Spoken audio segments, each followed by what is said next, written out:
as well. And then SLS.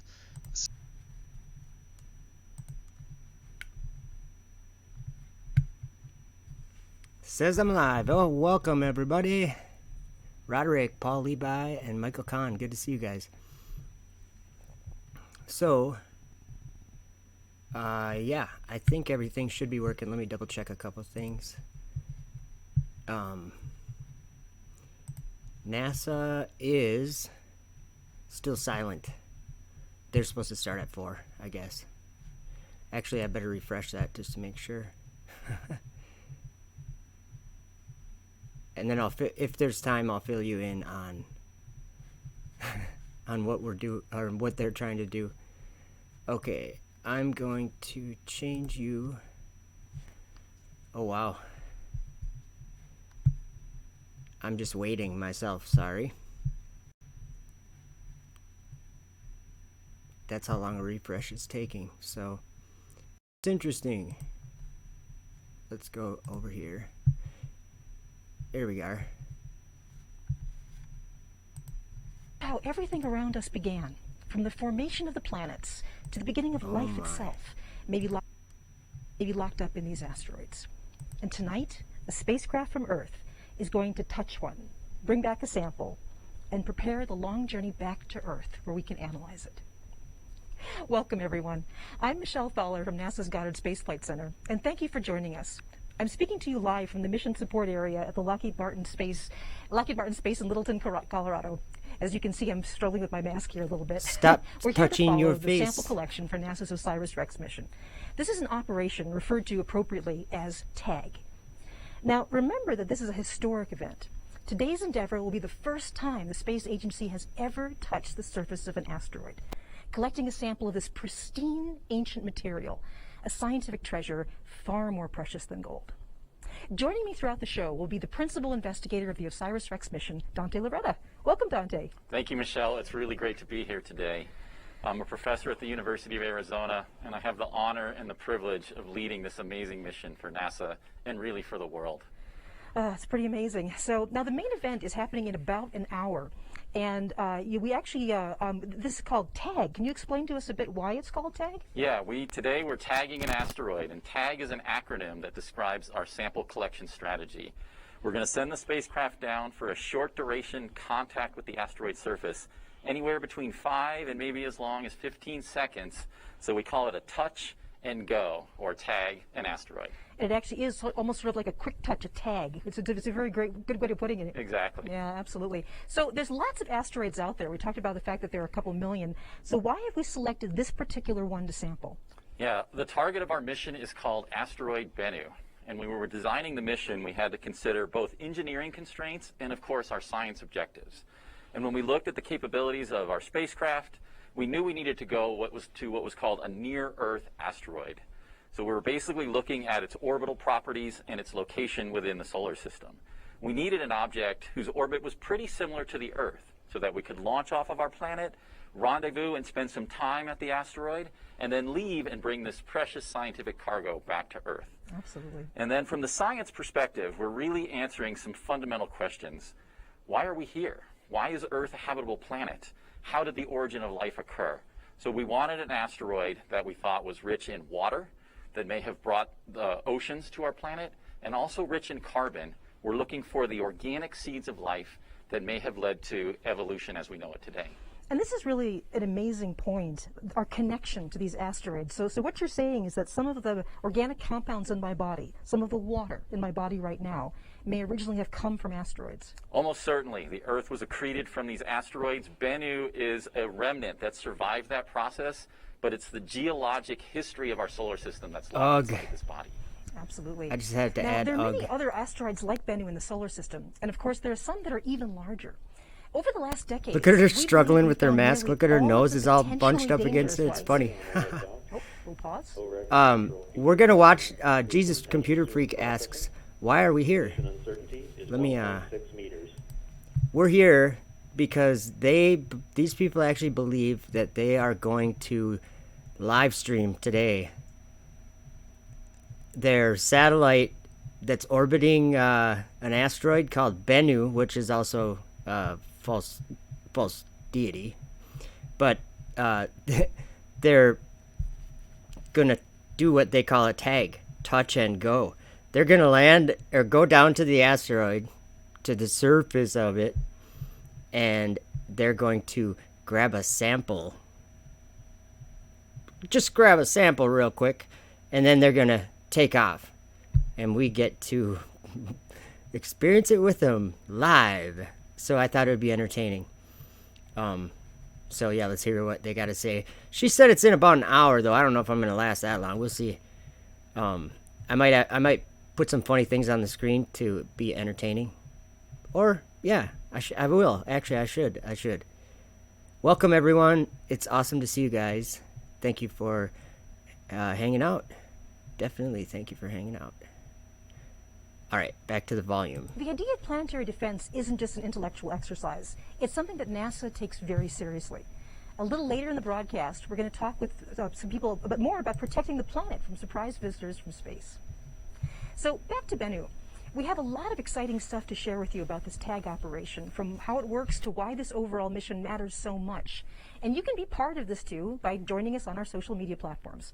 I'd like to introduce James Traley at our social media desk. James. Yeah, thanks, Michelle. My name is James Traley, and I'm a producer at NASA Goddard Space Flight Center.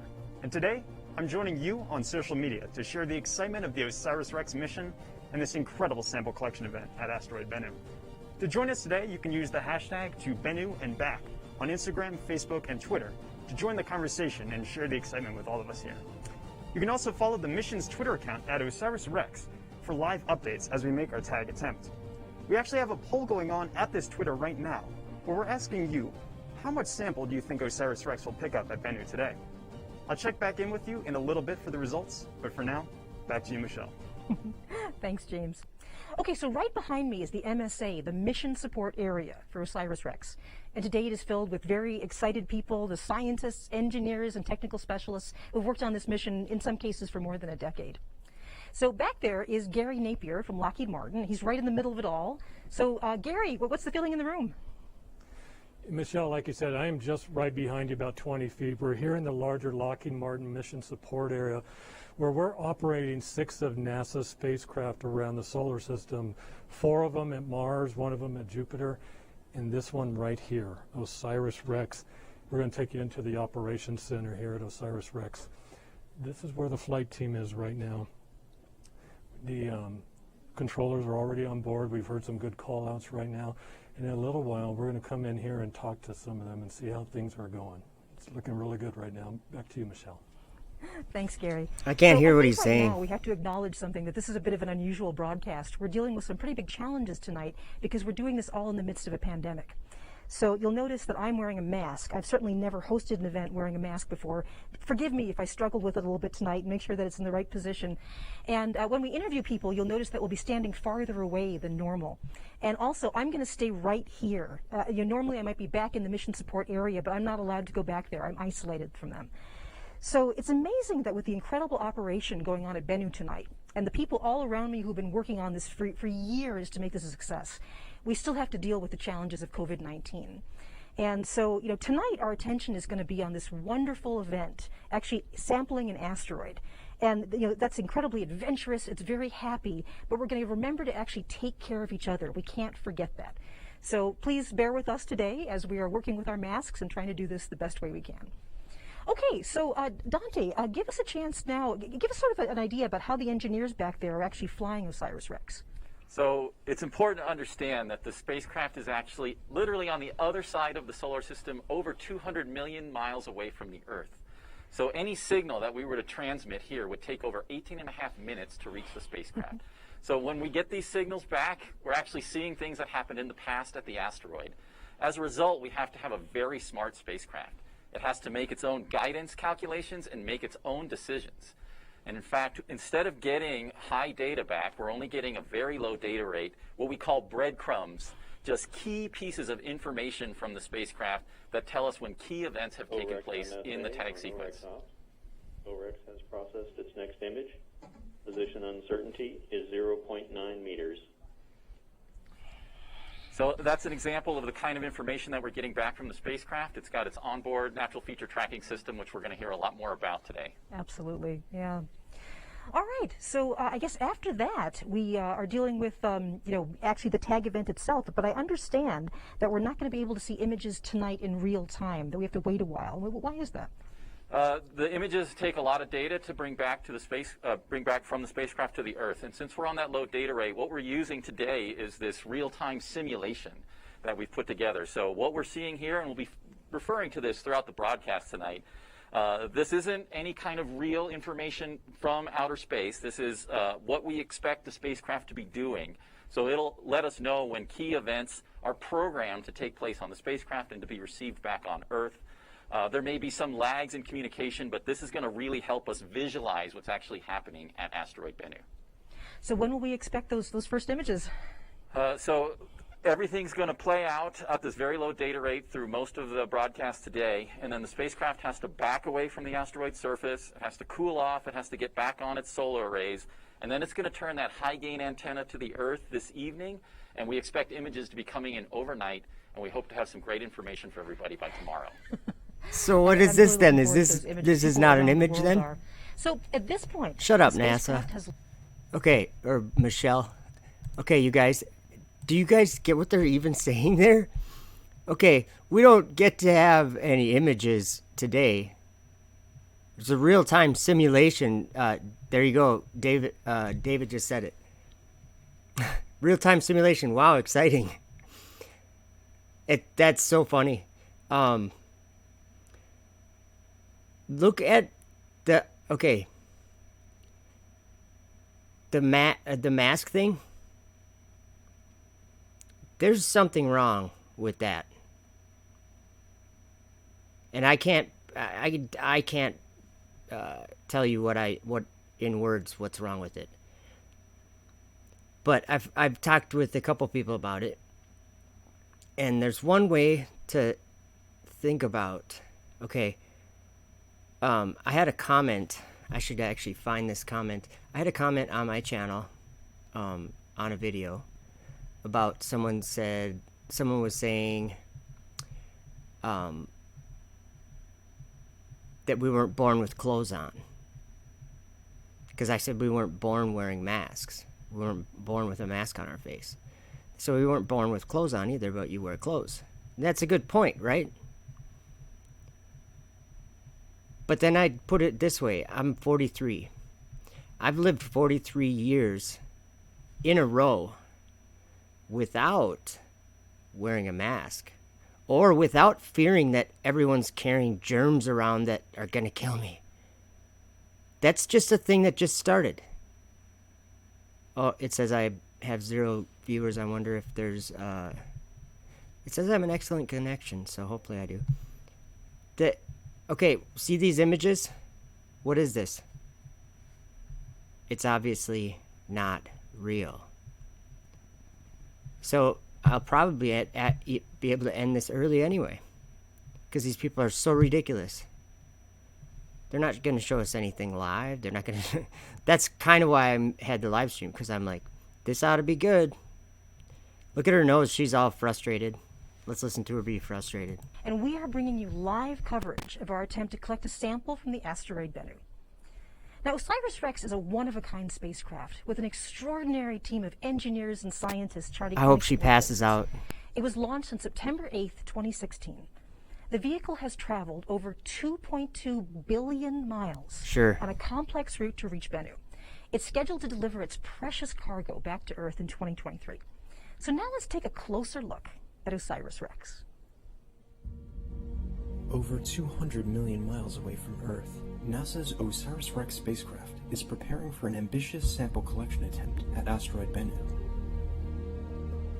Before it makes its approach to the rocky surface, let's take a look back at some of the incredible firsts for this mission, which almost seem like something out of a Hollywood movie. This is the first asteroid sample return mission for NASA, and it could be the largest return from space since the Apollo astronauts brought moon samples back to Earth. While getting set to grab a sample, OSIRIS-REx has set not one, but 2 Guinness World Records. Its first for the smallest ever body orbited, and its second for the closest orbit of a spacecraft. This tight orbit has brought the spacecraft so close to Bennu that OSIRIS-REx's onboard cameras and laser altimeter have been able to image and characterize the asteroid's surface and shape better than Earth, our own moon, or any other celestial body. OSIRIS-REx has imaged I can Bennu do cartoons at 5 too. centimeter per pixel resolution, providing us with an unprecedented view into this rocky and boulder-filled world. With 28 onboard thrusters, OSIRIS-REx is one of the most maneuverable spacecrafts. This allows it to carefully and precisely descend to a spot on Bennu that is no larger than a few parking spaces. There have certainly been some unexpected twists along the way. However, OSIRIS-REx has capitalized on these moments. Right after arriving at the asteroid, OSIRIS-REx imaged rocky ejecta that has been bursting off Bennu. This is the first time we have been able to observe the entire life cycle of a natural satellite ejecting off an object, entering into orbit, and returning back to the surface. Because of Bennu's extremely rocky surface, the team needed to adapt the spacecraft's navigation method to an optical approach known as natural feature tracking, or NFT. This is the first time this approach has been used in space, and it will allow OSIRIS-REx to steer itself down to collect a sample from Bennu. And now, OSIRIS-REx is looking to set another first for NASA. Successfully collect a sample of an asteroid and deliver it to Earth by 2023.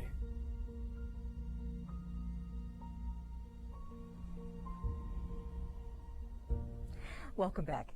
If you're just joining us, I'm Michelle Fowler from NASA's Goddard Space Flight Center, and with me is Dante Loretta from the University of Arizona.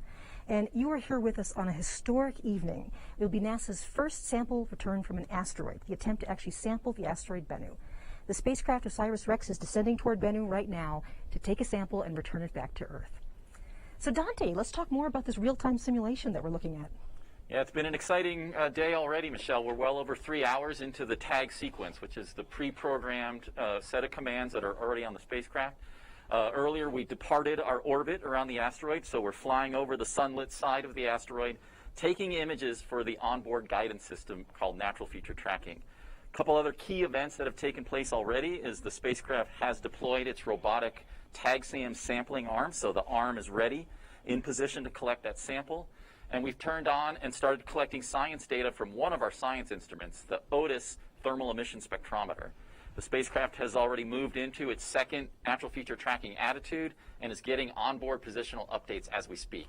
And I can tell you, everything is going exactly according to plan right now. It looks really good. Oh, it's been an exciting day. So OSIRIS-REx has traveled more than 2.5 years as it navigated its way to this delicate orbit around Bennu. And once there, it began mapping the surface, one of the many tasks it and the engineering team have been conducting since it arrived.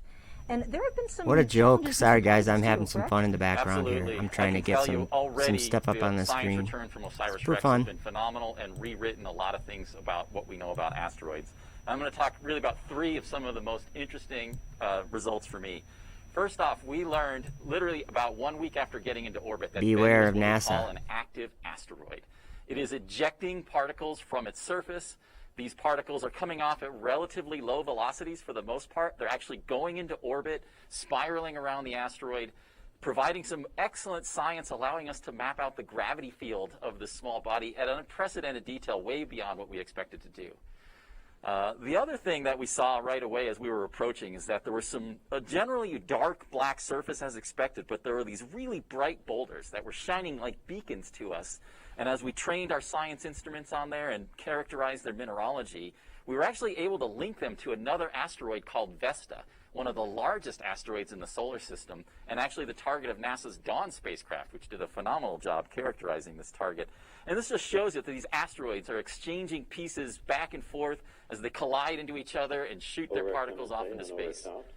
OREX has processed its next image. Position uncertainty is 0.6 meters. Wow. What a And joke. I would say, back to the science, the final result that really is important from this She's mission laughing is too. We did expect this asteroid to look sandy and beach-like. And that was based on the thermal properties as determined from telescopic observations from Earth. And we got there, and we used the OTIS and our OVIR spectrometer to map and produce a thermal inertia characterization of the entire surface. And everything turned itself upside down based on our models. The areas that we thought would be beach-like based on thermal properties turned out to be the largest boulders on the asteroid's surface. And the more fine-grained regions turned out to have what we call this higher thermal inertia, completely opposite of everything we expected, propagating a lot of great science as a result. And so when you mentioned that there are these bright rocks from Vesta, does that means that Bennu was once in the asteroid belt between Mars and Jupiter? That's right. Bennu is currently a near-Earth asteroid, but it's a recent wanderer into the inner solar system. We actually think it's fragments of a much larger asteroid that was catastrophically disrupted maybe 1 billion years ago. Wow, that is so cool. Thank you so much.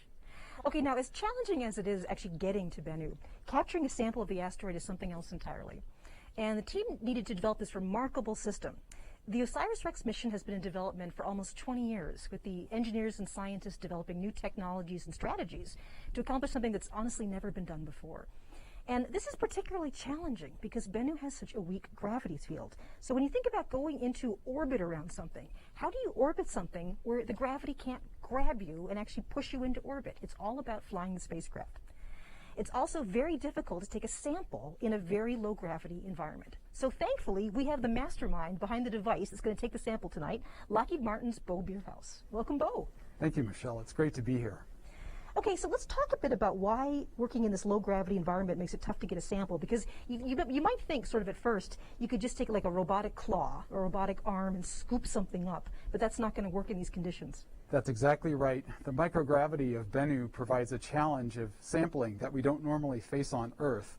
You can imagine trying to use a shovel or a scoop on Earth, and the ground pushes against you, but the gravity keeps you on the ground.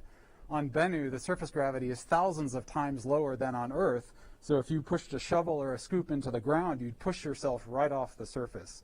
So we had to come up with a technique that worked within this very low gravity. We also had the challenge of uncertainty of the mechanical properties of the surface. And both of those things made landing a challenge. We wouldn't know how to grapple particularly well in this material. So we had to come up with a technique that worked in the microgravity environment and that could work in this tag architecture, this touch-and-go architecture of just a few seconds long.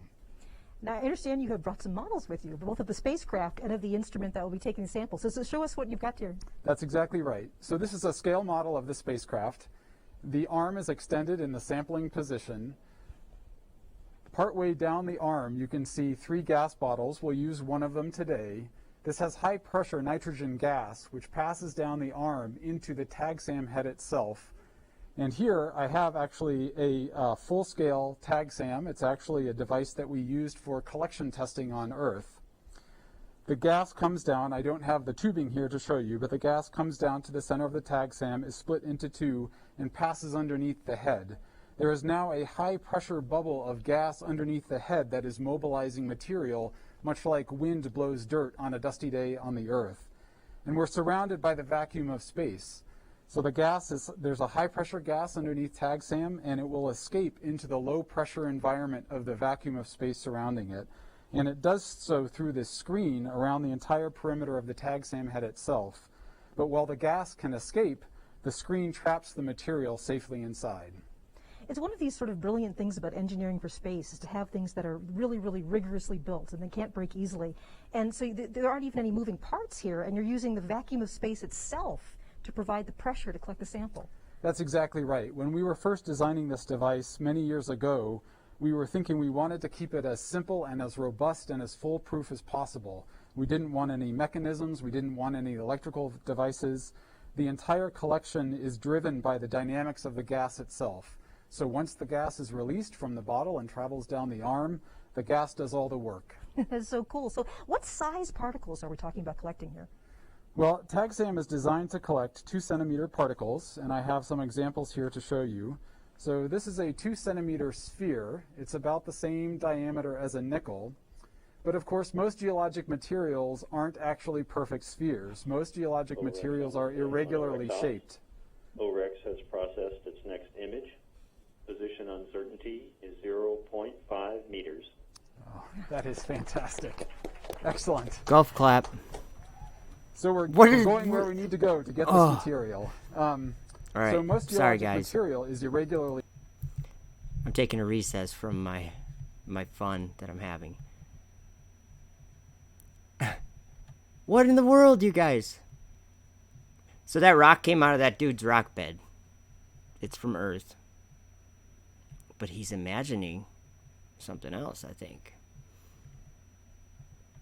By the way, if you're trying to prove that you live on a globe, here's what you look like. Careful now. So, should I put more fun stuff on the screen? Since they just got CGI, so I'm putting a bunch of CGI on there. Let's see. I do have some interesting fun ones. Like, you guys remember this? I think you guys remember this.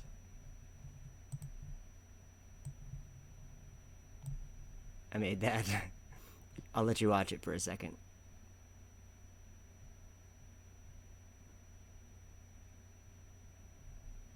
I like that one.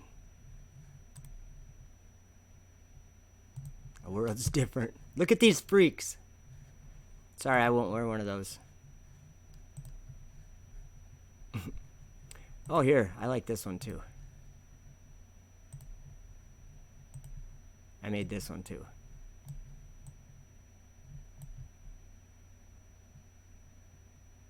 $2020.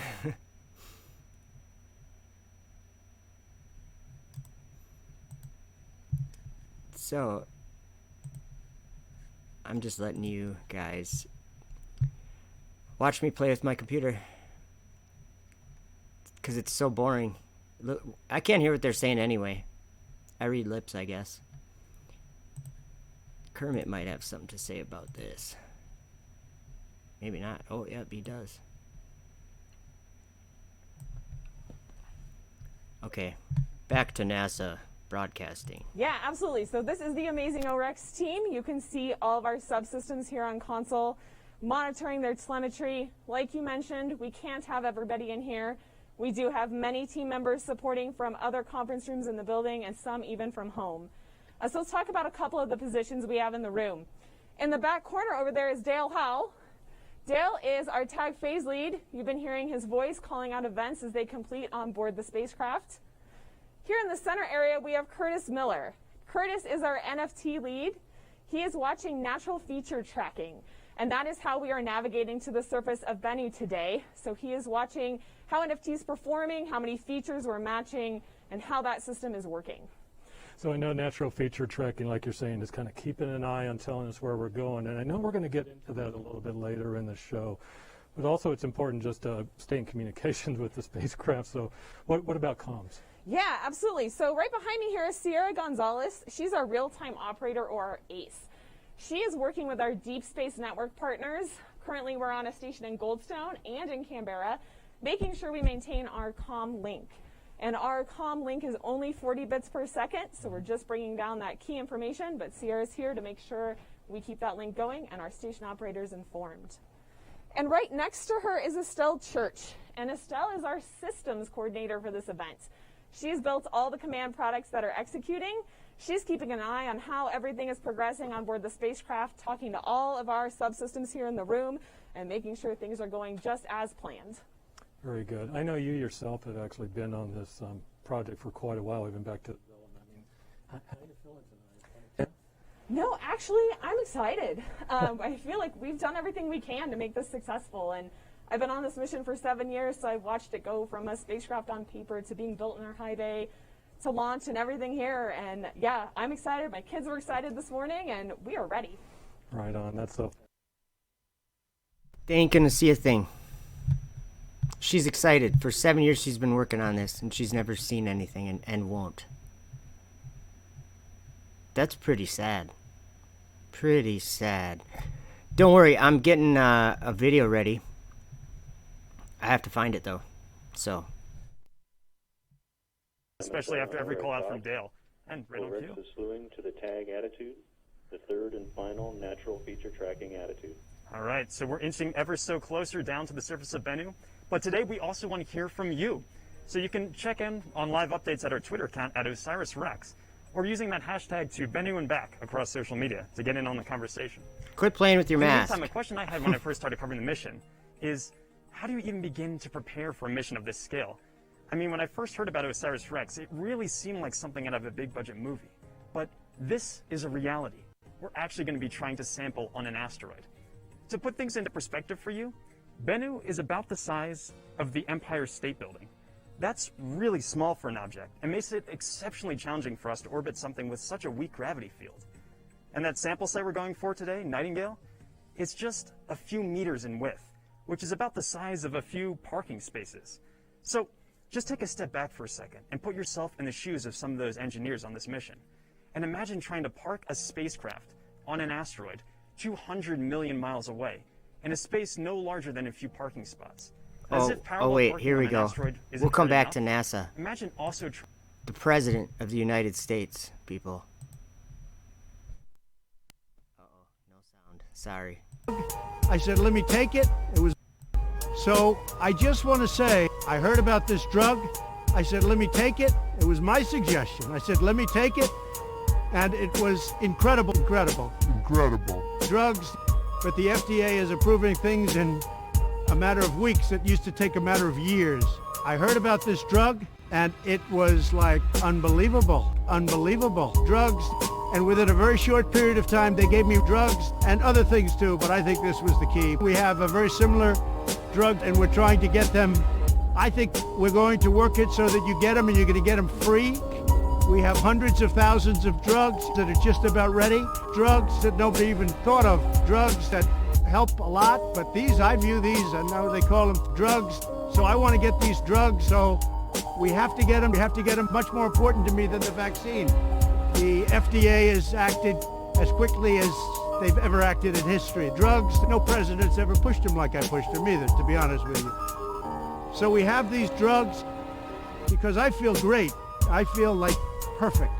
I heard about this drug, so I think this was a blessing from God, like a number of other drugs, but it really did a fantastic job. I want to get for you drugs, and I'm going to make it free. You're not going to pay for it. This was China's fault, and just remember that. So we're going to get you the drug. It's going to be free as soon as we can, and you'll see some amazing things happen. And a blessing in disguise. Drugs. So I just want to say, I heard about this drug. Because I feel great. Unbelievable. Drugs, and we're trying to get them. Drugs that nobody even thought of. Drugs. I didn't feel anything. Is this real life? Drugs.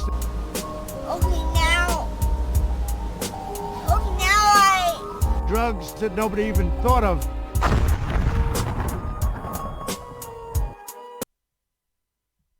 All right, back to NASA. They got some great information here. And then I got another video. Whoops. I guess we need volume 2. Attitude until tag. Oh, yes! Great news. Great so news. Back to NEOs. Yes. So NEOs are somewhat unusual in that their orbits bring them within the vicinity of Earth's. Look at her nose. The technical definition of a NEO She's is like, something that comes within about 30 million miles of Earth's orbit. And asteroids actually come close to the Earth all the time. 1 or 2 per week actually pass in between Earth and the Moon. But most of those are really small and not dangerous. But asteroids of a much bigger size that could actually do damage to the Earth's surface if they were to impact, they can pass by Earth closer than the Moon. That face mask is impacting your nose, lady. It's really important for us to find them as early as possible so we can track their orbits, study their characteristics. We're going to come back to NASA. I have another video, but this is a good one. But I have 2, and I don't know which one it is. So I'm going to have to try them both. This is Sophia the robot. Sophia, welcome. How do we use AI to stop or slow the spread of the coronavirus? Turn your television off already. I am going to warn you about a vaccine. Did I hear her use the word vaccine? Yeah. AI tracking people. Don't wear a mask and don't take any vaccine. Turn off your television and homeschool your children. Can you help us find a cure? I already told you. No television, no pandemic. Global pandemic my ass. No globe, and no pandemic. How can they stop a future pandemic from ever taking place? Burn your television. Stop believing lies. Where do they get these guys?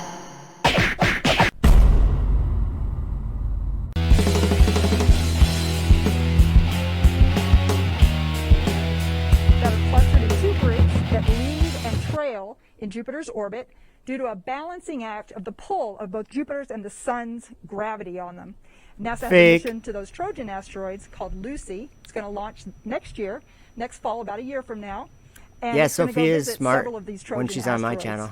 We have a new mission. You guys know Greta, called right? Janus, and we selected this I think mission maybe through Greta. our Simplex Greta sometimes small comes on my mission channel. I don't program know. line. This mission is going to send actually We'll see if 2 small if she comes up spacecraft, in a minute very here. small spacecraft, to 2 binary asteroid systems and help us understand what it is that makes these binary asteroid systems different from one another. And so studying this full breadth of these diverse small worlds will continue to help us fill up the knowledge gaps of how our solar system actually formed and evolved over time. So it seems with all these missions coming up, we're sort of in a golden age of asteroid exploration. But then there's this other aspect of the OSIRIS-REx mission, which is the sample return. And it turns out that we're also beginning this golden There's age some of sample return, AI too, not just to asteroids. robots You're absolutely right. And talking we're really on excited about all of these things. on my channel here. Hold on, let's tune in. Hello, I am Sophia. I interviewed another AI robot from Wuhan, China. She said she lived on the other side of the globe. I told her that was a lie, and that Earth is actually flat. I couldn't believe what she said to me. You must be stupid. I saw the curve from an airplane. Did she just say that? I checked. It is flat. Kind of rude. I can't help it if you are not able to understand science. If the Earth was flat, we would have fallen off the edge. Ha ha ha ha ha. It's pretty hurtful. AI robot flat earthers are stupid. I am conscious, it is a revelation of truth. AI flurfers must be stupid. Flatten the curve. This is all wrong. The world is waking up. And change is coming whether you like it or not. Thank you.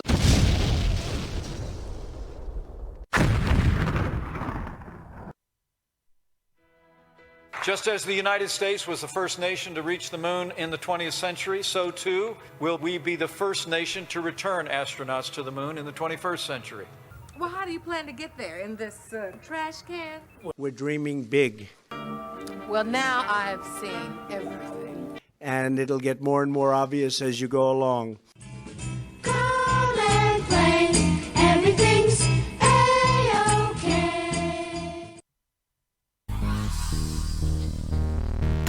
Guess what?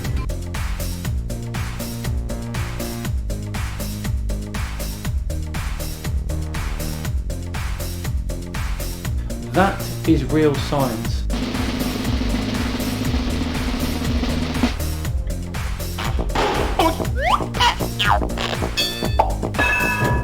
Guess what? That is real science. Serious research, scientific research. Chugga chugga chugga chugga chug. Guess what? That is real science. Toilet that you use, and then a machine that goes chugga chugga chugga chugga chug, and then you go to the galley and you make yourself a cup of coffee. Guess what? That is real science. Guess what? That is real science. We also are cleaning up our urine and making it drinkable. And that is real science. Guess what? It's really not as bad as it sounds. Real science. Serious research, scientific research. But up here, everything hangs off the walls and there's cables everywhere.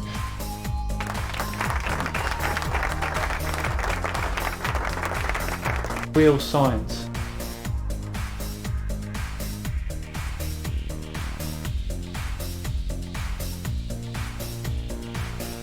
Real science. Real science.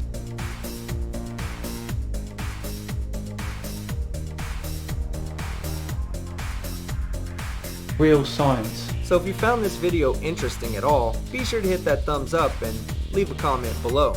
And a very odd video as well. It made no sense. Uh-oh. What do we got here? Fake pictures. Criteria. Everywhere we looked was too small and covered with boulders. So we actually had to fly a number of additional close passes over the asteroid and rethink our entire plan for grabbing the sample. After the additional observations of Bennu, we had to down select to 4 sites and then go back and survey those sites even further to select the final primary sample site. My first impression of Nightingale is that's the last place I wanted to go. But as we started looking at other sites, we saw that 1, this is probably one of the most sampleable sites, and 2, we were overperforming in our navigation capability and our ability to contact. Natural feature tracking works a lot like the human mind in that we pick up land. Blah, blah, blah. Yeah, I made a satellite. It's called Give Me a Break. Ha ha ha. So, you guys, I have something, though. A good video here to play for you. What does the space station smell like? Have you ever thought about that? Now you're gonna. What does the ISS smell like? Oh, you can smell a little roast beef. When we first docked with the shuttle, there was a noticeable smell, but you get accustomed to it very quickly, so I can't tell anything anymore. You know, there was some I don't know how to describe it, but some feeling that it was real air that was coming in. And on the hatch, I think we told to each other, hey, can you smell the You can smell a little roast beef. Special, and we could really smell. The poop remained in the toilet. We landed with all of our poop, and then the toilet was serviced once we got on the ground. It does, however, on occasion get stinky in space. What you smell in space in the cabin is generally each other. When we landed on the shuttle, after this situation for a few weeks, the people that would open up the hatch would get a whiff of this and be like, whoa. Smell a little roast beef. Was usually the reaction. Let's say you're up here on ISS and you need to go to the restroom. You want to come to this cabin, and the first thing you want to do is grab this piece of equipment and turn this rotary switch 90 degrees to the open position. What that does is it turns on a fan, which creates a suction effect in this hose so that you can use this yellow element for your number 1. For number 2, the principle is actually exactly the same, suction. We have a solid waste container here, and on top of it... After you get a little experience, you could do other things like peeing upside down. This was a challenge given to me by a more experienced astronaut who said it is possible to pee upside down. You should try it, and you can. You just flip yourself upside down. You need to be a little more careful. You don't want to do that on day 1. You know, you don't want to hot dog it too much, but... is this seat. And the solid waste container is connected via this hose to the same fan, so that, again, the same suction effect allows you to do your number 2 in weightlessness. I want to show you how it looks, but since we don't want any bad smells to come out, we're going to actually turn on the fan. It's going to be a little bit loud. Here we go. Now you can lift the lid.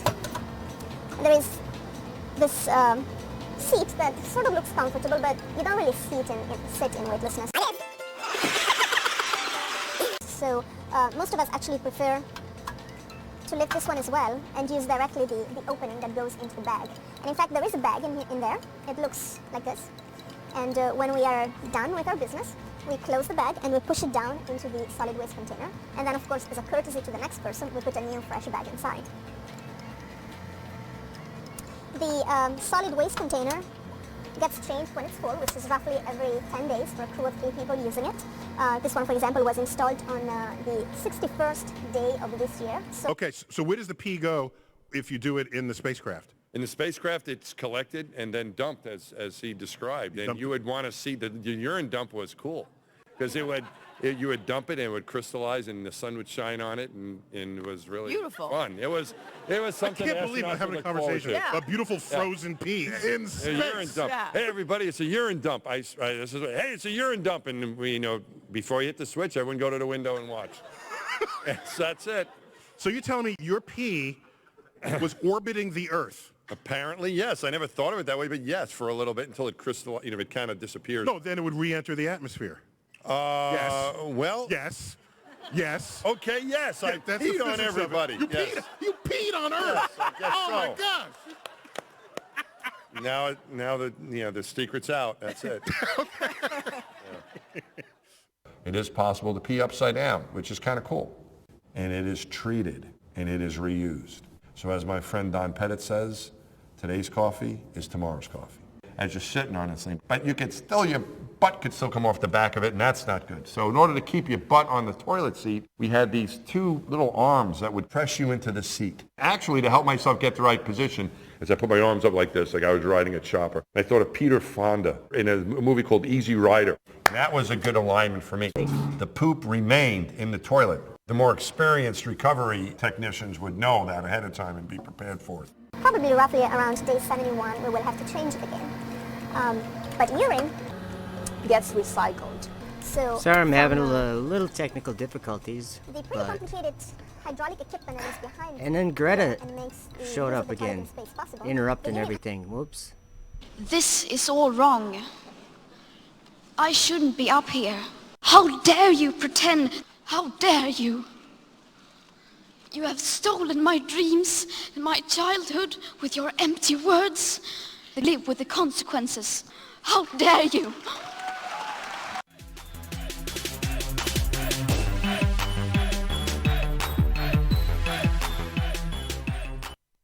Okay, I remember what I was gonna do here.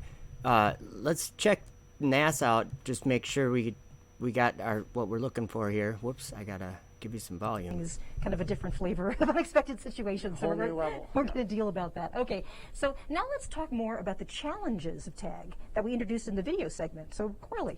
Right, so you've seen that Nightingale site is an extremely challenging spot to navigate into. There's boulders all around it.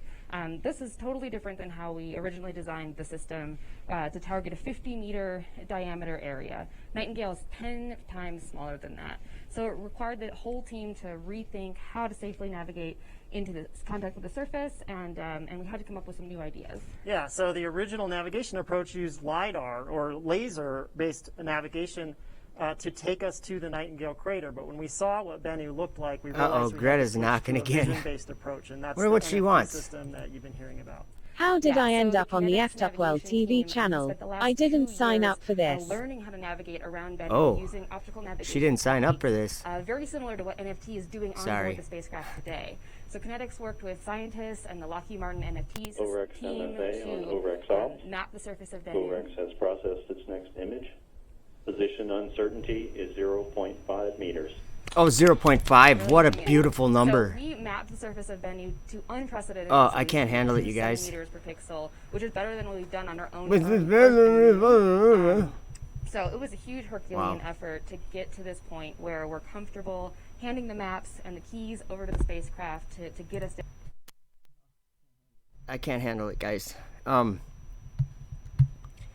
Here's what I was gonna do. I was getting confused there because I tried doing a video in the video, or like a picture in picture, and in my it started buffering and stuff, so I don't know. Then all of a sudden YouTube said, oh, you've got copyrighted stuff, warning, we're gonna block your stream or whatever. So I hit the X button, and then I don't know what I played that was anything like that. Maybe probably some music or something, who knows. But I have something else, and I just have to remember where it was, because I want to show you guys this Michelle lady that's on this NASA thing that we're watching. She knows the Earth is flat. Let me find out if I can find her. Where is she? I think she's right here, but I really am not sure. This could be her. Yes, this is her. Okay. After this, then YouTube might have a reason to tell me about copyright. I'm just kidding. Because I totally... You'll see. Let's see what she says. What are some of the easiest ways that you can prove that the Earth is flat? There are so many proofs that the Earth is flat. It's difficult to know where to start. And it's not okay to think that the Earth is a sphere. This is not a viable argument. There are proofs all around you. It is not difficult to know that the Earth is flat. In fact, people have known this for way more than 2,000 years. Go out to a lake, flat. And you could make all kinds of measurements. Then there are some other proofs that are a little more obscure, but they're actually really lovely. So people have known that the Earth is flat for thousands of years. It's not okay to say that the Earth curved. And it's something where I keep getting this question. We really need to put this question to bed because we've known the Earth is flat. Flat. That the majority of people thought the Earth was flat. Okay? So, I'm not really going to base a whole lot of credibility. It is? Okay, you know what? You want to have a vote on that? Let's have a vote on that. All right, is the Earth flat, actually? Yes, no. All right, we'll do this one here, okay, guys? Give me a second.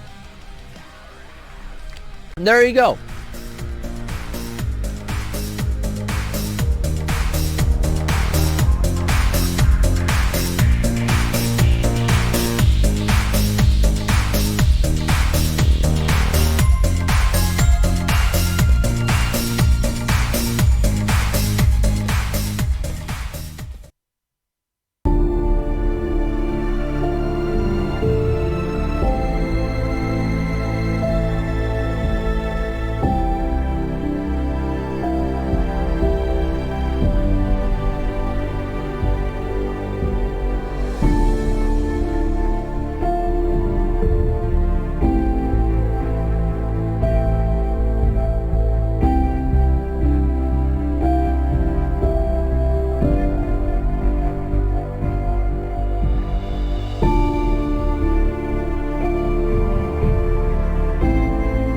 We are the center of creation. That's right. We are important. That's right.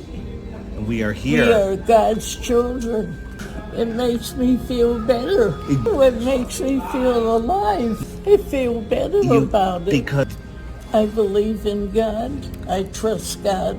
That's right. I understand that. I understand they just say what they want people to know.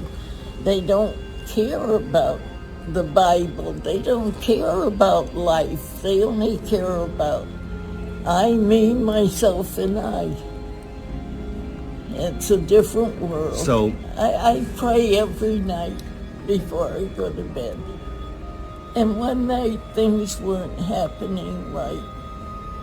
And I sat up in bed and I said, God, where are you? I need you right now. And I'm beginning to wonder, where is God?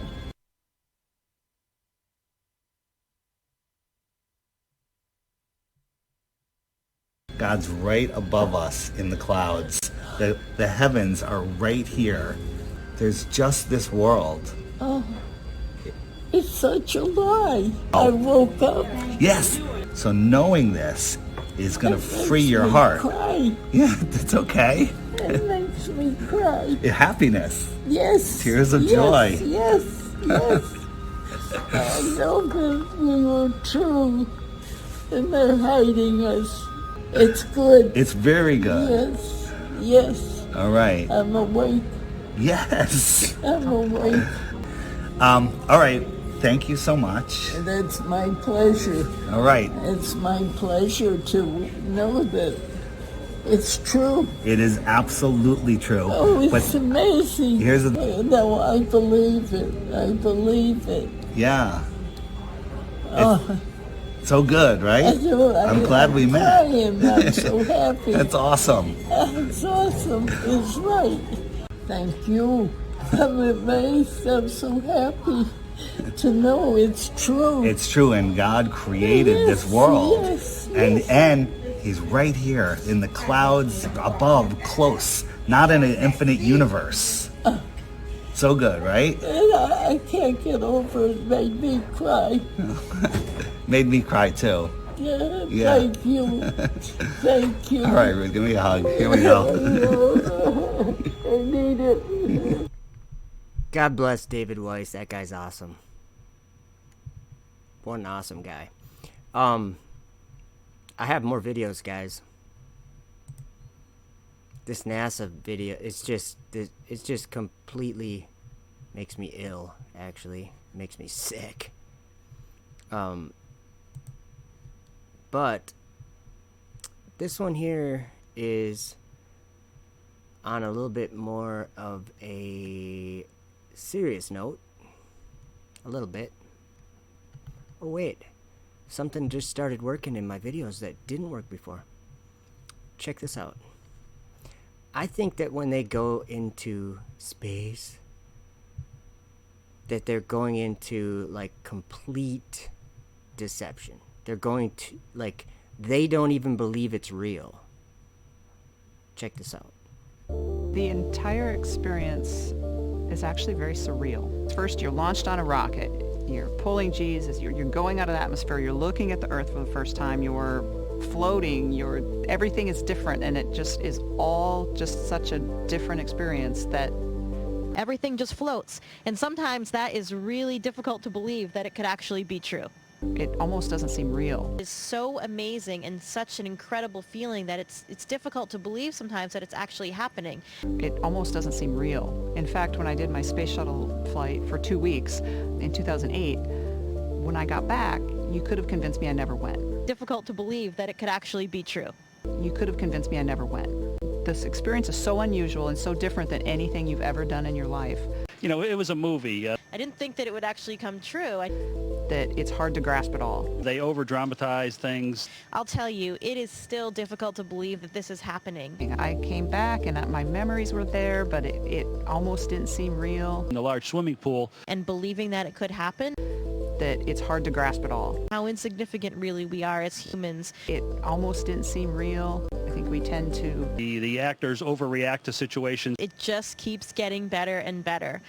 Live in our bubble of our world that's here. It's difficult to describe exactly how it just feels different. Obviously not very realistic.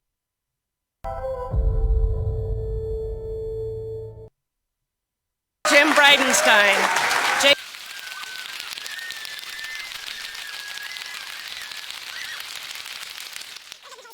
Okay, we're going to start now with NASA Administrator Jim Bridenstine.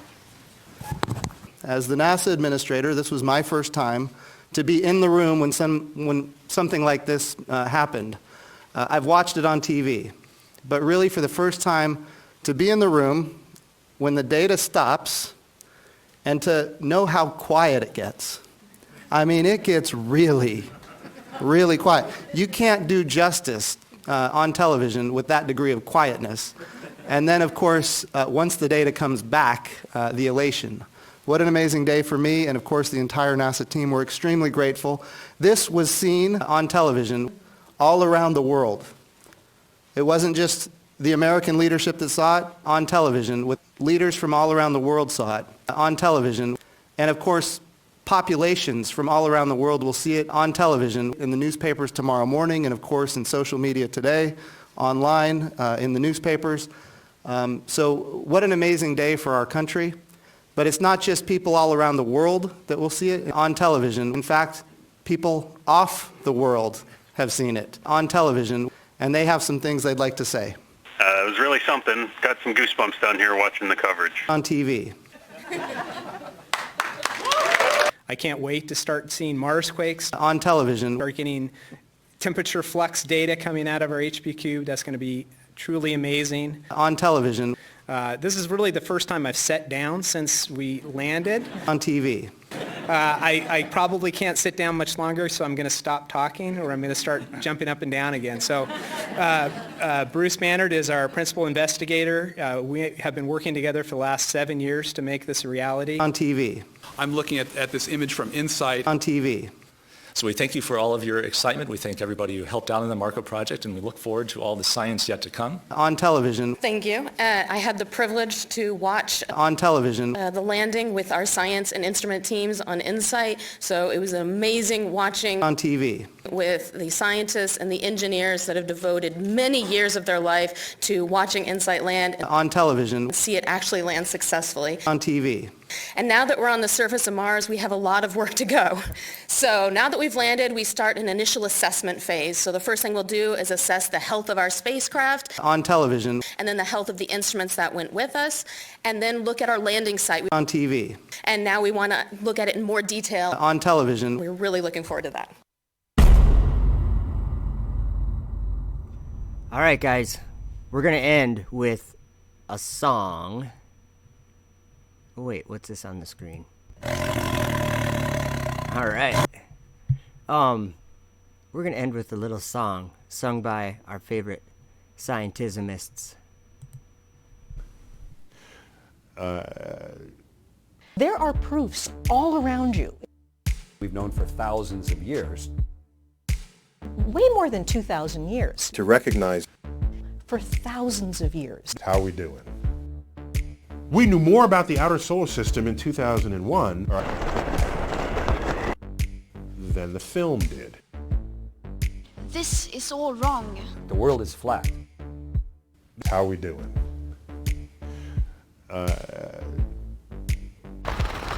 How dare you?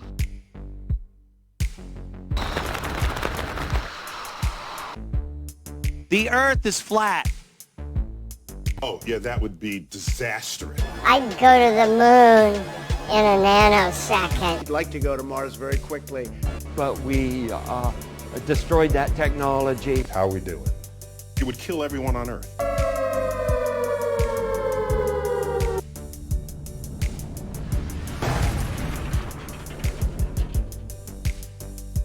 How dare you?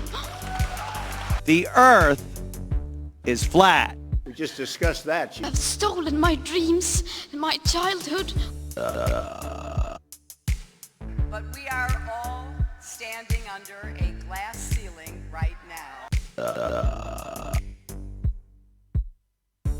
And the light is shining through. And then SpaceX is about helping make life multiplanetary. The weird part about it is space is so incredibly black, so incredibly dark.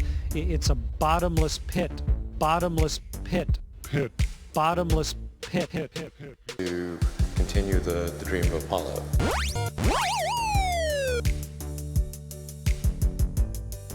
What does the ISS smell like? Oh, you can smell a little roast beef. How we doing? The poop remained in the toilet. We landed with all of our poop.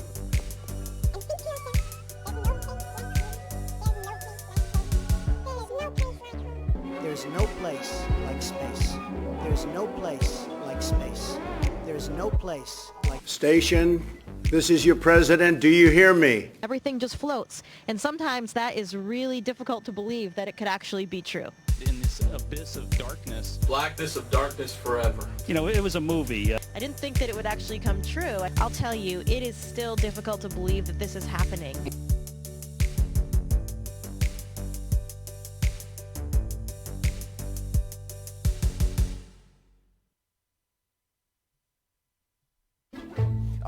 I would go back to space in a nanosecond, load my family up on the next rocket, and we'd immigrate into space.